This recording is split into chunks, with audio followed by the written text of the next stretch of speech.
Welcome back sa akin channel mga kasweet at magandang araw sa inyo. Nagsalita na nga ang mga retired generals at PNP Intelligence Group patungkol sa confidential intelligence funds na ayon pala sa COA ay may sinusunod palang proseso. May joint circular kaya't imposible nga daw na magamit iyon at maibulsa ang confidential funds ni Vice President Sara. Na kahit pala ito ay confidential funds, may audit system pala itong sinusunod. At kahit pala mayroong mga code name, pseudonym, alias, ay kahit pala ito i-report ng COA ay hindi pala ito ilalagay mismo ng Commission on Audit dahil confidential nga. Abay sa usaping confidential funds at sa usapin ng COA, abay dito mukhang tatagilid ang Kongreso. Panoorin natin. Makikita niyo po doon yung proseso. Kaya imposible na magamit yon at maibulsa. Dahil mo, kahit na confidential po yan, ino-audit po yan. May audit system po doon. Meron po ang COA. chairperson ng COA, yung tinatawag na Intelligence and Confidential Fund Audit Unit. Audit unit, yeah. So Okay. meron doon na kailangan isubmit yan ng ahensya. Doon. Sa naka-report. Sealed envelope. Tapos doon. Pero hindi doon nakasaad kung code ang nakalagay doon, code lang talaga yon. Hindi nire-reveal yon dahil kagaya mga anong mga pangyayari. Kaya importante, merong code ang operation. Sa operation pa lang, O-plan, minsan ganon. Case operation plan Agila. Pwedeng ganon. So talagang coded talaga. Coded. Okay. Kahit sa PNP, talagang lahat ng operation Ginagamit plan. yan. Code, pseudonym, alias, and even yung mga writer nga, may pseudonym eh. Oo. Pero ito, more on, important dahil yung secrecy, no? Oo. Maraming reason kung bakit Walang dapat mabunyag. kailangang may alias or code or Confidential may pseudonym. nga kasi.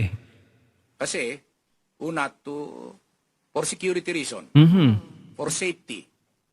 Kasi hindi mo pwedeng, ako mismo, nung naging, ako, commander ng MiG-17, meron akong code, ang code ko, Bravo, no? Bravo. Code nyo. Oo, ako, Bravo. Kayo mismo, sir. Pero yung pseudonym ko, hindi ko pwedeng sabihin until now, hanggang ngayon. Kasi, Oh, siyempre, meron akong mga ibang activities na ginamit ko yung pseudonym ko. okay. So, Kahit may mga, ang official. may mga covert operation. Lahat naging intelligence chief, may mga code yan.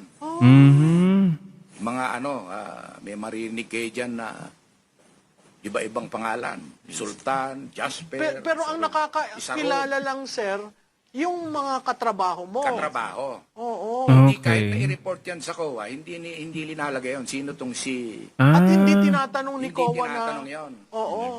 Compartmental. Basta Basta merong na-comply mo oo, yung mga requirements doon, dokumento. paano ginastos, including mga cash advances, merong requirement yan. Oo. Basahin niyo po Okay. yun. Sinabi ko kanina yung Joint Memorandum Circular. Pakikita niyo po doon. 33 pages Hindi long. pwedeng ibubulsa lang yung basta-basta. May audit system. Sir, sa pulis, ganyan na ganyan din? Yes, ma'am. May alias rin. Meron po. Minsan alphanumerics ang ginagamit namin. Pero compartmentalized nga po yun. Kagaya po, I'm just speaking for myself kasi merong nakaseparate kami na unit nun eh. Kami po nun, we're under Rio 20, Regional Intelligence Office 20. Hindi ko pa sasabihin kung saang unit yun nakadeploy. So kahit yung mga ganyan, internally lang kayo-kayo ang nakakaalas. So mahirap na ibuklat mo sa public Yes. ang lahat na ito. Yung Hindi operational, pwede. wala pa nga tayo dun sa mga alias-alias. Pero yung proseso ng AFP, proseso ng PNP, pagdating sa intelligence, talagang hindi Basta sinasabi. yan. May prinsipyo kaming sinusunod, yung tinatawag na the need to know basis. So doon sa ahensya mismo, halimbawa sa ISAP, hindi lahat doon nakakaalam din nung nung mga codes na yun. Parang pag mababa ang pay grade mo, hindi ka pwedeng magtanong. Need to know eh. Oo. Kahit na hepe, minsan hindi, mas senior, hindi nila pwedeng alamin. Mas alam pa nung sarhento. Ayun, yung mga ganon. So ayun nga mga kasweet, nalaman natin mismo sa isang retired general na talagang komplikado pala itong confidential funds. Dahil sa paggamit ng confidential funds, meron palang auditing system sila mismo na sinusunod, ang COA. At mismo kahit ang mga kongresista ipareport, reportin itong Commission on Audit, hindi nila ilalagay kung sino yung naandoon sa codename na yon, sa alias na yon, o kung sino man yung under doon sa name na Mary Grace Piatos. So ganun pala kakomplikado. May sunod-sunod palang auditing system ang Commission on Audit pagdating sa confidential intelligence funds. So na-comply naman pala ng Office of the Vice President. So meaning, walang naging problema sa paggastos ng confidential funds ng Office of the Vice President. At mula naman sa dating COA Commissioner na si Atty. Rowena Guanzon, ito ang kanyang masasabi sa pagpupumilit ng mga kongresista na ito na gamitin ng confidential funds, gamitin ng COA para mapabagsak si VP Sara. Sa allegation, sabi nila, may confidential funds. That's elephant in the room. Confidential funds, hindi ba? May confidential funds. Dinisburse ang confidential funds. Ngayon, paano natin nasabing napunta sa bulsa ng Vice Presidente Correct. yung And I've said this before, kung ang confidential funds ay hindi na-liquidate ng tama, ang commission proper ay maghuhusga na ito ay i-refund. Yes. Pero dito sa case ni VP Sara Duterte, Na-liquidate naman. sinabi ng COA na may unqualified sila na report at ito ay na-liquidate na ng tama. Hindi ibig sabihin na kung hindi mo na-liquidate ang inyong confidential fund, ay plunder na. Kasi sa Tama. plunder, kailangan may transaction ka. Mm-mm. May transaction ka na ikaw ang may control. Yes. Yung problema, wala namang nagbibigay ng ganyang opinion sa ating mga congressman dahil wala namang iniisa sa kanila dyan dating COA commissioner. At hindi naman sila magtatawag ng experts.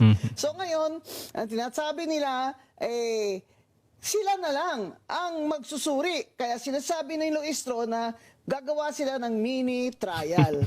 Abay, Congresswoman Luistro, baka mini poodle ang ibig na sabihin. Dahil yung mini trial na yan, wala yan sa konstitusyon. Hindi po yan jurisdiction ng House of Representatives. Under Article 9, Section Ayan 3, na. Subparagraph 6, the power to try impeachment cases lies solely on the Senate. Oh, malinaw. Malinaw mga kasweet na sa Senado lamang magkakaroon ng impeachment trial.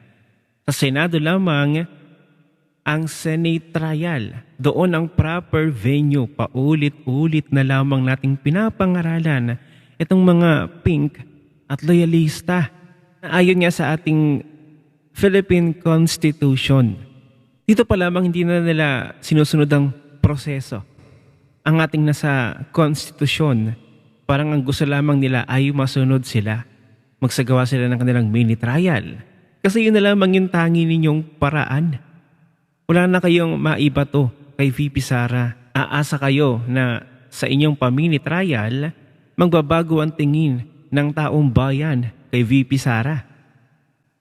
Para nga naman bababa ang kanyang ratings. Pagdating sa 2028, aasahan nyo na tatagilid na si VP Sara na iboboto siya ng taong bayan. Ay hindi po. Gising na ang taong bayan noong inyong pinagtutulungan pa lamang noong 2023 pa si VP Sara. Hanggang sa ngayon, palala ng palala ang nangyayari sa administrasyong ito. Dito pa lamang sa usapin ng confidential funds sa Commission on Audit ay tagilid na ang mga buwayang kongresista na ito. Ay paano pa sa Korte Suprema?